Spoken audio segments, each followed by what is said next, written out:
Hi friends, నేను మీ Kollabothula Satyam, ex chief general manager steel plant, BSP రాష్ట్ర ప్రధాన కార్యదర్శిని.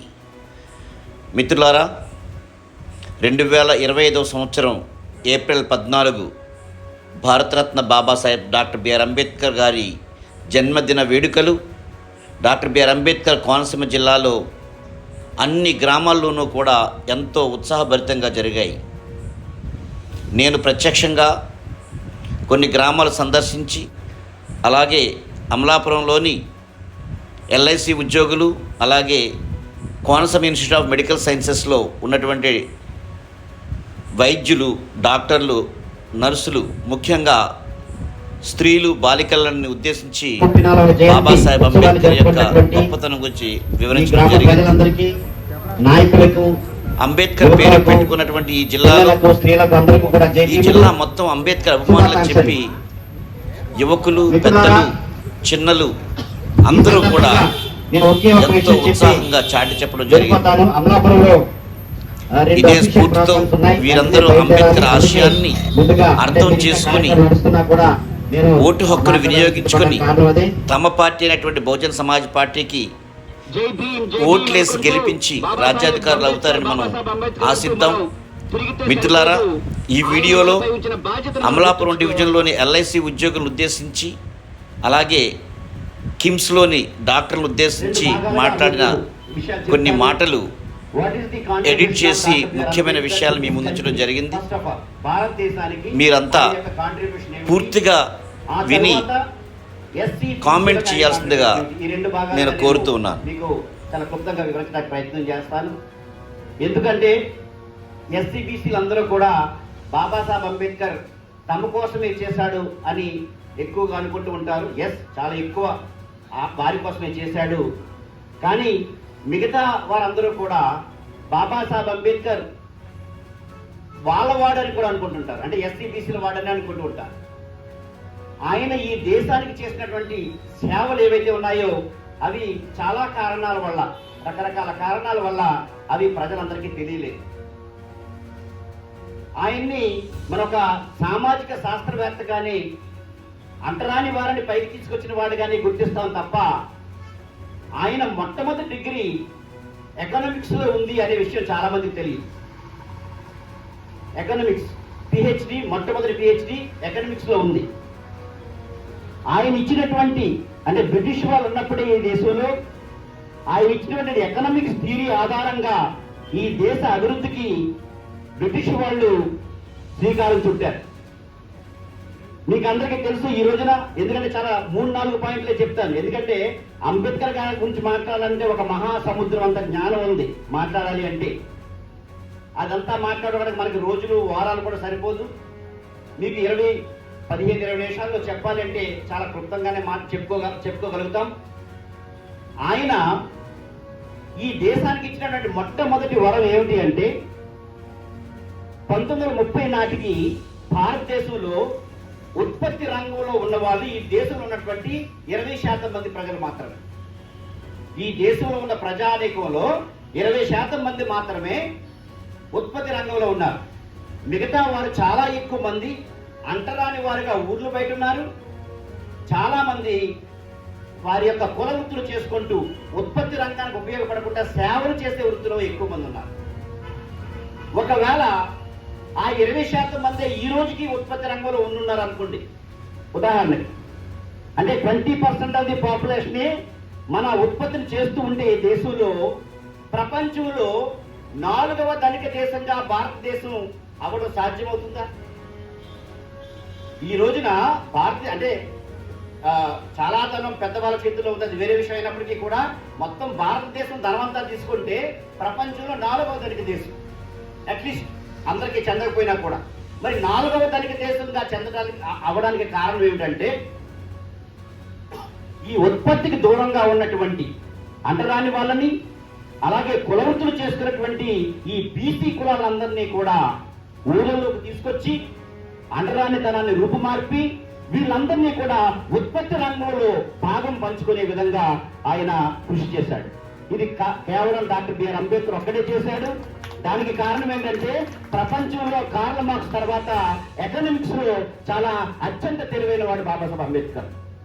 ఈ దేశం భవిష్యత్తులో, ఎందుకంటే ఓకే అంటే దళితులు అందరూ కూడా అంటరాని వాళ్ళుగా ఉన్నారు, విలహీనంగా చూడబడుతున్నారు అనేది ఒక ముఖ్యమైన కారణం అయినప్పటికీ కూడా వీరు భవిష్యత్తులో అభివృద్ధి చెందాలంటే దేశం అభివృద్ధి చెందాలి. ఫస్ట్ దేశం అభివృద్ధి చెందితేనే ఈ కులాలు కూడా అభివృద్ధి చెందుతాయి. కాబట్టి దేశం అభివృద్ధి చెందాలని చెప్పేసి ఆయన వీరందరినీ కూడా ఉత్పత్తి రంగంలోకి, అంటే ఉత్పత్తిలో భాగం పంచుకునే విధంగా అంటరానితనం నుంచి బయటికి తీసుకొచ్చి అందరితో పాటు ఉత్పత్తిలో భాగం పంచుకునేటట్టుగా ఆయన కృషి చేశాడు, సక్సెస్ అయ్యాడు. దానికి నిదర్శనమే మనందరం కూడా ఇక్కడ కలిసి కూర్చొని, కులాలతో పని లేకుండా అందరం కూడా కలిసి కూర్చొని మరి ఈ దేశ అభివృద్ధిలో భాగం పంచుకుంటున్నాం. మీరు ఎక్కడ చూసినా సరే. అంతేకాకుండా మీకు తెలుసు RBI, reserve bank of India, అది ఎలా పుట్టిందో మరి కొంతమందికి తెలిసే ఉంటుంది. బ్రిటిష్ వాళ్ళు ఉన్నప్పుడే ఈ దేశం యొక్క ఖజానా కనుక రాజకీయ నాయకుల చేతుల్లో ఉంటే వాళ్ళు ఇష్టం వచ్చినట్టు వాడుకుంటారు. అలా కాకుండా ఈ ఖజానాన్ని రక్షించడం కోసం ఒక సెపరేట్ ఎంటిటీ ఉన్నటువంటి సంస్థ కావాలని చెప్పేసి ఆయన సెంట్రల్ బ్యాంక్ ఆఫ్ ఇండియా అని చెప్పేసి అప్పట్లో, అంటే before independence central bank of India create చేశాడు. ఈ దేశం యొక్క ఖజానా అంతా కూడా central bank of India control చేస్తుంది. పార్లమెంట్ కానీ, ప్రైమ్ మినిస్టర్ కానీ, ప్రెసిడెంట్ కానీ దాన్ని ఏమీ చేయలేదు, వాళ్ళ కంట్రోల్లో ఉంటుంది. ఎందుకని ఇష్టం వచ్చినట్టు ఏ ప్రభుత్వం వస్తే ఆ ప్రభుత్వం ఖర్చు పెట్టేసుకుంటే దేశం దివాలా తీసే అవకాశం ఉంది. కాబట్టి దీన్ని ప్రొటెక్ట్ చేయడానికి సెంట్రల్ బ్యాంక్ ఆఫ్ ఇండియాని ఏర్పాటు చేశారు బ్రిటిష్ వాళ్ళు. అది సబ్సిక్వెంట్ గా తర్వాత కాలంలో రిజర్వ్ బ్యాంక్ ఆఫ్ ఇండియా అయింది. ఆ సెంట్రల్ బ్యాంక్ ఆఫ్ ఇండియా దేని ఆధారంగా ఏర్పాటు చేశారంటే బాబాసాహెబ్ అంబేద్కర్ సమర్పించినటువంటి ది కన్స్ట్రక్షన్ ఆఫ్ రూపీ అనే ఒక థీసిస్ ఆధారంగా బ్రిటిష్ వాళ్ళు ఈ సెంట్రల్ బ్యాంక్ ఆఫ్ ఇండియాని ఏర్పాటు చేశారు. అది నిన్న మొన్నటి వరకు, అంటే ఇప్పటి ప్రభుత్వాలు వచ్చి దాన్ని డిస్టర్బ్ చేసేంత వరకు కూడా ఆ రిజర్వ్ బ్యాంక్ ఆఫ్ ఇండియా ఒక స్వయం ప్రతిపత్తి కలిగి ఉండి ఈ దేశం యొక్క ఖజానాని, ఈ దేశం యొక్క సంపదని మెయింటైన్ చేస్తూ దివాలా తీయకుండా మరి రక్షిస్తూ వస్తూ ఉండింది. చూడండి ఎంత గొప్ప విషయం. అంతేకాకుండా ఎలక్ట్రిసిటీ, అంటే ఖనిజాలు, అంటే బొగ్గు లేదా నీటి సౌకర్యాలు ఉన్న రాష్ట్రాల్లో ఎక్కువ ఎలక్ట్రిసిటీ మనకి తయారవుతుంది. హైడ్రో ఎలక్ట్రిక్ పవర్ కానీ, థర్మల్ పవర్ కానీ, అదే మనకి కారణం. ఇట్లా ఉన్న రాష్ట్రాలు 4-5 మాత్రమే ఉన్నాయి. మరి ఎలక్ట్రిసిటీ ప్రొడ్యూస్ చేసి ఈ రాష్ట్రాల్లోనే పంచుకుంటే మిగిలిన రాష్ట్రాలన్నీ చీకటమవుతాయి, వారికి ఉత్పత్తికి అవకాశం లేదు. కాబట్టి ఆయన ఏం చేశాడంటే ఒక సెంట్రల్ గ్రిడ్ అనే దాన్ని సజెస్ట్ చేశాడు. బ్రిటిష్ వాళ్ళ కాలంలోనే జరిగిన ఇవన్నీ కూడా అవి సబ్సిక్వెంట్ గా మనం కంటిన్యూ చేసుకున్నాం. సెంట్రల్ పవర్ గ్రిడ్ అనే దాన్ని ఆయన సజెస్ట్ చేసి మొత్తం ఎక్కడ పవర్ జనరేట్ అయినా సరే ఆ సెంట్రల్ గ్రిడ్ ద్వారా అన్ని రాష్ట్రాలకి డిస్ట్రిబ్యూట్ అవ్వాలా, సమానంగా డిస్ట్రిబ్యూట్ అవ్వాలని చెప్పేసి ఆయన ప్రతిపాదించినటువంటి సూత్రాధారంగా ఈ సెంట్రల్ పవర్ గ్రిడ్ ని ఏర్పాటు చేశారు. అలాగే సెంట్రల్ గ్రిడ్ నీటి పారుదలకు కూడా సెంట్రల్ గ్రిడ్ ని ఆయనే సజెస్ట్ చేశాడు. ఎందుకంటే నీటి పారుదల రాష్ట్రాలు అభివృద్ధి చెందితే మిగిలిన రాష్ట్రాల పరిస్థితి ఏమిటి? కాబట్టి ఈ నీటిని కూడా అందరికీ సమానంగా పంచాలంటే ఒక సెంట్రల్ గ్రిడ్ ని ఏర్పాటు చేయాలి. ఇలా ఇది చెప్పిన 2-3 మాత్రమే. ఇలా ఈ దేశం ఆర్థికంగా అభివృద్ధి చెందడానికి, నేను దళితుల గురించి మాట్లాడాలా, బీసీల గురించి మాట్లాడాలా, మొత్తం దేశమంతా అభివృద్ధి చెందడానికి, 4వ పెద్ద ధనిక దేశం అవ్వడానికి ఆర్థికవేత్తగా ఆయన కాంట్రిబ్యూట్ చేసినటువంటి కాంట్రిబ్యూషన్ ఏదైతే ఉందో ఇది చాలా మందికి తెలియదు, ప్రజలందరికీ తెలియదు, ఇది చేరవేయబడలేదు ఇన్ఫర్మేషన్ అంతా కూడా. మరి మీరందరూ కూడా గ్రామాల్లో తిరుగుతుంటారు కాబట్టి అంబేద్కర్ అనేవాడు కేవలం దళితులకు, బీసీలకు చెందినవాడు కాదు, ఈ దేశానికి చెందినవాడు. ఆయన సిద్ధాంతం ప్రపంచ వ్యాప్తంగా వ్యాప్తి చెందుతుంది. శాంతియుతంగా ఉద్యమాలు చేసేటువంటి, ఎందుకంటే మార్క్స్ ఎందుకు ఈ రోజున ఫెయిల్ అయిపోయాడంటే చంపేయమంటాడు, చచ్చిపోమంటాడు. అంబేద్కర్ ఇప్పుడు అలా చెప్పలా, మీరు ఏది చేసినా కూడా శాంతియుతంగా చేయండి, అప్పుడే సాధించగలుగుతారని చెప్పేసి ఒక శాంతియుత ఉద్యమాన్ని ఆయన భారతదేశంలో ప్రవేశపెట్టి ఎంతో వెనకబడినటువంటి, ఎంతో వివక్షకు గురైనటువంటి ప్రజలందరినీ కూడా ముందుకు తీసుకొచ్చి ఆయన ఒక అభివృద్ధి పదంలో నడిపించడానికి కారణమయ్యాడు. మిత్రులారా, ఈ సందర్భంగా నా సొంత అనుభవాన్ని కూడా మీకు చెప్తాను. నేను ఒక కూలీ చేసుకున్నటువంటి అమ్మ కడుపును పుట్టాను. మలికీపురం గ్రామంలో. మీకు తెలుసు కదా మలికీపురం. ఒకవేళ అంబేద్కర్ అనే ఆయన ఈ దేశంలో పుట్టుండకపోతే, ఆయన జీవితాన్ని త్యాగం చేయకపోతే, ఆయన జీవితాన్ని త్యాగం చేయడం అంటే ఒక్క నిమిషంలో మీకు తర్వాత చెప్తాను. జీవితాన్ని త్యాగం చేసి ఉండకపోతే కొల్లాపుత్ర సత్యమైనటువంటి నేను ఈ రోజున మా ఊరిలో ఉన్నటువంటి కొన్ని అగ్ర పొలాలలో కూలి పని చేసుకునేటటువంటి, ఎందుకంటే పొలాలు నేను దళిత కులంలో పుట్టాను. సో దళిత కులాలకు పొలాలు లేవు అప్పుడు, ఇప్పటికీ ఉండుండేవి కాదు. నేను కూలి పని చేసుకునేవాడిని. అలా కాకుండా మరి ఈ రోజున నేను చాలా ప్రఖ్యాతిగాంచినటువంటి విశాఖపట్నం స్టీల్ ప్లాంట్లో, అలాగే కదా ఎన్ఐటి వరంగల్ ఈ ప్రాంతం నుంచి దాదాపు ఈ జిల్లా నుంచి అప్పట్లో నేను జాయిన్ అయినప్పుడు ఎన్ఐటి వరంగల్లో జాయిన్ అయిన మొదటి వ్యక్తి నేనే.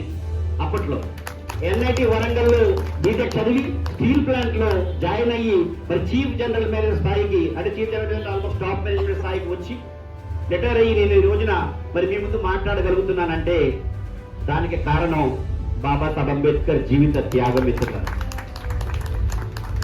జీవితాన్ని త్యాగం చేయడం. మనందరం త్యాగం చేస్తాం, అంటే రకరకాలుగా చేస్తాం. మనం కొంతమంది పిల్లల కోసం, కొంతమంది బంధువుల కోసం, కొంతమంది సమాజం కోసం.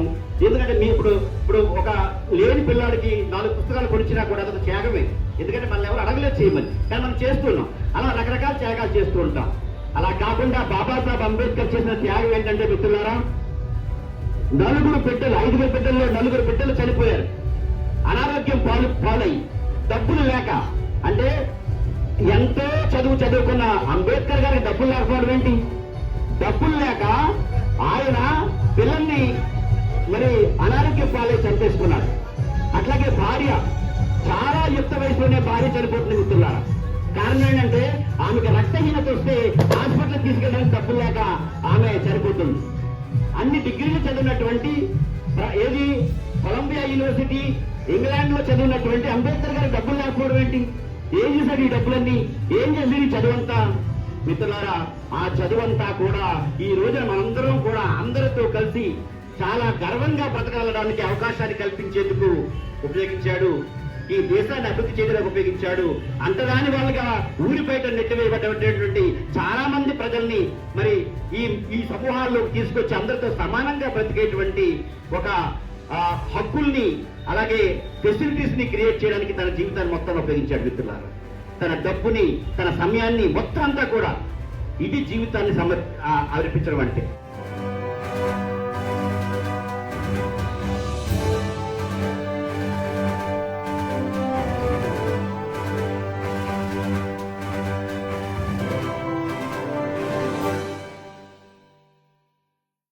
గారికి, మిగతా స్టాఫ్ మెంబర్స్కి, అట్లాగే బహుజన మిత్రులకి, అట్లాగే విద్యార్థులకి జైపీలు తెలుపుతూ,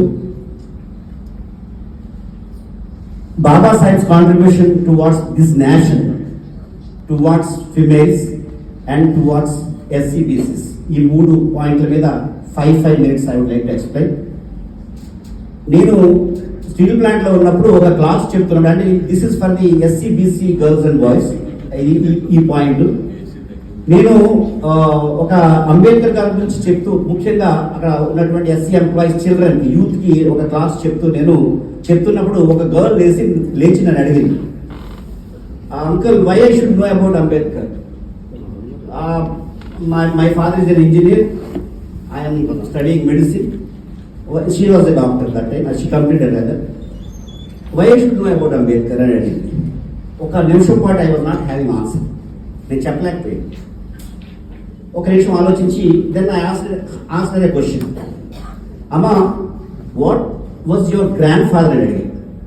She told me that my grandfather was a farmer. How your father has become an engineer from a father's family? I mean from a farmer's family అడిగారు. అమ్మాయి కొంచెం ఆలోచనలో పడింది. చెప్పు, పర్లేదు చెప్పు, మీ నాన్న ఇంజనీర్ ఎలాగయ్యారు? ఒక ఫార్మర్కి పుట్టిన మీ నాన్న, ఒక కూలీకి పుట్టిన మీ నాన్న ఇంజనీర్ ఎలాగయ్యారు అని. అప్పుడు ఆ అమ్మాయి చెప్పింది, రిజర్వేషన్ ద్వారా ఆయన సీట్ తెచ్చుకుని ఇంజనీర్ అయ్యారు. And in fact he was working in steel ప్లాంట్లో ఉద్యోగం తెచ్చుకున్న రిజర్వేషన్ ద్వారా నన్ను చదివించారు, నేను మెడిసిన్ చదివాను చెప్పాను. ఒకవేళ రిజర్వేషన్ లేదను, what you would have become అని అడిగాడు. అగైన్ మళ్ళీ ఆలోచనలో పడి మాట్లాడకుండా కూర్చుండిపోయాడు. అంటే అది లేకుండా ఉండుంటే వాళ్ళ నాన్న కూల్ అయ్యి ఉండేవాడు. ఎందుకంటే it is my own life example. My mother was a labourer. Had he not been there, అసలు ఈ దేశంలో అంబేద్కర్ అనేవాడు పుట్టకపోతే I would have been a labourer now. I think most of the students belonging to SC and BC would have been labourers by now. అప్పుడు ఆ అమ్మాయికి అర్థమైపోయింది next ఏంటి కదా. సో అప్పుడు అందుగురించి చెప్పారు. అందుగురించి అమ్మ బాబాసాహెబ్ అంబేద్కర్ గురించి తెలుసుకోవాలా, ముఖ్యంగా ఎస్సీ బీసీలకి లైఫ్ ఇచ్చిన వాడు ఆయన కాబట్టి అందరూ తెలుసుకోవాలన్నప్పుడు ఇంకా అందరికి ఏదంటే that message is for the entire crowd. ఒక 50 యంగ్స్టర్స్ ఉన్నారు అక్కడ అందరూ. సో మీరు కూడా ఆ క్వశ్చన్ ఉంటే this is the answer. You would have been labourer had you not been there. అది గుర్తుపెట్టుకోండి. పాయింట్. ఇక women, because most of the girl students are here. ఇక ఉమెన్ దగ్గరికి వస్తే జస్ట్ 60-70 years బ్యాక్ మీరందరూ ఇంట్లోంచి బయటికి రానిచ్చేవారు కాదు, అవకాశం లేదు అసలు. ఇంట్లోనే ఉండాలి, చదువుకోకూడదు, పెళ్లి ఒక భర్త సరిపోతే మళ్ళీ పెళ్లి చేసుకోకూడదు, పిల్లలు పెంచుకోకూడదు. మరి అదే కంటిన్యూ అయ్యింటే మరి ఈ రోజు ఇలా కూర్చోగలిగారు లేదు. ఇలా కూర్చోగలడానికి కారణం డాక్టర్ బిఆర్ అంబేద్కర్. ఈ విషయం కూడా మీకు ఎవరికి చెప్పండి. ఆయన పురుషులతో సమానంగా హక్కులు ఇవ్వాలని చెప్పేసి హిందూ కోడ్ బిల్ అనేటువంటి ఒక బిల్లుని ఆయన ఎందుకంటే యాక్చువల్గా రాజ్యాంగంలోనే పెడదామనుకున్నాడు సమాన హక్కులతో. కానీ అప్పుడున్నటువంటి పార్లమెంట్లో ఎక్కువ మంది ఉన్న వాళ్ళు స్త్రీ వ్యతిరేకి కాబట్టి వాళ్ళు రాజ్యాంగంలో పెట్టడానికి ఒప్పుకోకపోతే నెహ్రూ గారు ఏమంటాడంటే అంబేద్కర్ ప్రస్తుతానికి వదిలేసాయి, మనం రాజ్యాంగం మొదలుపెట్టిన తర్వాత ఈ హిందూ కోడ్ బిల్ మళ్ళీ మనం ఇంప్లిమెంట్ చేద్దామని చెప్పేసి అంటాడు. ఆ హిందూ కోడ్ బిల్లో పురుషులతో సమానంగా అన్ని హక్కులు కూడా స్త్రీలకి పొందుపరిచాడు. ఆయన 2 ఏళ్ళు పోరాడాడు ఈ హిందూ కోడ్ బిల్ ఇంప్లిమెంట్ చేద్దాం, ఓడిపోయాడు. నెహ్రూ కూడా చేతులు తెస్తాడు. ఎవరు ఒప్పుకోవట్లేదంటే అప్పుడు ఆయన న్యాయశాఖ మంత్రి పదవికి రాజీనామా చేస్తారు, only for the rights of women. ఎందుకు మరి నేను ఇక్కడ ఉండడం, ఇంత కష్టపడి తయారు చేసిన దీన్ని అంటే ఎందుకంటే ఎలాగైతే అందరినీ ఉత్పత్తిలోకి తీసుకొచ్చాడో అలా స్త్రీలు కూడా సమానమైనటువంటి భాగస్వామ్యాన్ని పొందితేనే దేశం అభివృద్ధి చెందుతుంది అన్నమాట. ఒక స్టేట్మెంట్ మీరు వినుంటారు, any country's progress can be measured with the progress of the women in that country. ఏ దేశంలో అయితే స్త్రీల యొక్క అభివృద్ధి ఉంటుందో ఆ దేశం అభివృద్ధి చెందుతుందని చెప్పాడు. ఆ తర్వాత అది ఇంప్లిమెంట్ అయితే అవ్వలేదు, కానీ తర్వాత గొడవ అవుతుందని చెప్పేసారంటే ఆ హిందూ కోడ్ బిల్ ఆధారంగా కొన్ని చట్టాలు అంటే పిల్లల్ని పెంచుకునే చట్టం, మరలా వివాహం చేసుకోవడం, లేదా ఇట్లాంటి కొన్ని చట్టాలు ఏవైతే ఉన్నాయో స్పెషల్ మెటర్నిటీ లీవ్స్ ఇట్లాంటివన్నీ కూడా ఆ హిందూ కోడ్ బిల్ ఆధారంగా ఇప్పుడు కొన్ని చట్టాలు తెచ్చారు. బట్ మీరందరికీ తెలుసు women whether you have equal rights or not. No, equal rights లేవు, ఇంకా రావాల్సి ఉంది. That's hope we will get as soon as possible. ఇది స్త్రీలకు ఆయన చేసినటువంటి కాంట్రిబ్యూషన్. ఈ రోజు అనిపించేటువంటి ఉమెన్ అనిపించేటువంటి అన్ని హక్కులు కూడా ఆయన కాంట్రిబ్యూషన్. ఇక మూడవది ఎస్సీ ఎస్టీ బీసీల కోసం. ఎందుకంటే నేను ఆయన త్యాగాల గురించి చెప్పట్లేదు, ఎందుకంటే డాక్టర్ గారు చాలా క్లియర్గా మీకు వివరించారు ఆయన త్యాగాలు ఏమిటనేది, జీవితం ఏం త్యాగం చేసేది. ఇక ఎస్సీ బీసీల గురించి ఆయన చేసిన కాంట్రిబ్యూషన్ ఏంటంటే మీకు ఇందాక చెప్పాను నేను, me and most of you ఈ రోజుకి కూడా ఆయన లేకపోతే ల్యాబరర్స్గా ఉండేవాళ్ళు. మెజారిటీ ప్రజలకి చదివించి ఉద్యోగాలు ఇచ్చి జీవితాన్ని ఈ రోజు నేను స్టీల్ ప్లాంట్లో చీఫ్ జనరల్ మేనేజర్గా పనిచేసి నా కొడుకుని అమెరికాలో నా కూతుర్ని కార్పొరేట్ కాలేజీలో చదివించుకుంటున్నాను అంటే I don't have any credit. I tell you today నాకు ఇంటెలిజెన్స్ ఉండొచ్చు, కానీ ఆపర్చునిటీస్ క్రియేటెడ్ బై యూ. మీరు కూడా క్వశ్చన్ చేసుకోండి. ఆయన వల్లే చాలా మంది ఇక్కడ ఉన్నాం అంటే ఏంటి, he has given us the life, he has given life to your fathers. మీ ఫాదర్ చదువుకుని ఉద్యోగాలు చేయడం వల్లే మీరందరూ కూడా ఈ రోజున ఈ స్థితిలో ఉండగలిగారు. అంటే ఏంటి, he has given life to most of the people in this country. ఆ మోస్ట్ ఆఫ్ ది పీపుల్ ఎంతమంది అయ్యా అంటే, ఎందుకంటే tomorrow you're going to serve the society, అందుగురించి ఈ పాయింట్ చెప్తాను. ఆ మోస్ట్ ఆఫ్ ది పీపుల్ ఎంతమంది అయ్యా అంటే 100కి 2. నేను ఎంప్లాయ్మెంట్లో ఉన్నప్పుడు I was roaming around the state. ఒక మొత్తం అన్ని జిల్లాలు తిరిగాను. ఒక 20,000 మంది ఎంప్లాయీస్ని ఒక ప్రెజెంటేషన్లో ఎడ్యుకేట్ చేశాను. ఆ తర్వాత నేను ఒక గన్నవరం నియోజకవర్గంలో ఎమ్మెల్యేగా కంటెస్ట్ చేశాను బహుజన సమాజ్ పార్టీ తరఫున. అప్పుడు నేను 64 గ్రామాలు ఉంటే 60 గ్రామాలు తిరిగాను.